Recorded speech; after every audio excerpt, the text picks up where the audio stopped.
you've got to try these cast iron potatoes. They are crisp on the outside and super tender on the inside, and they're just made right on the stovetop. They're so easy and the perfect side dish. That's hot. That's hot. Let me show you how to make these super simple cast iron skillet potatoes. First, you're gonna wash your potatoes. I have to dry them off a little bit and then just slice them in half lengthwise. I'm using little red and golden potatoes, and there was a random purple one in the bag also, but it tasted great. Get your cast iron heating over medium heat. Then we're gonna add just a little bit of oil, just enough to cover the bottom of the pan. Place all of those potatoes into the pan with the cut side down.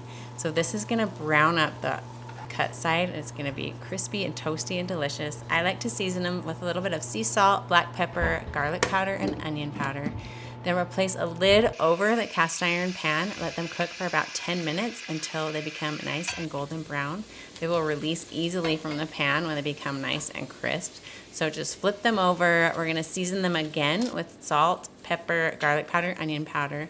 Place the lid back on, and then we're going to cook them for about 7 to 10 minutes until they are fork tender. And then to finish them off, we just add a couple tablespoons of butter and some fresh rosemary.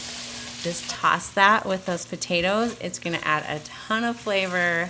These are so good. I love these little potatoes because they almost have a little bit of sweetness to them. They are the perfect side dish to chicken, a steak. Really, you can even have them for breakfast. They are so tasty.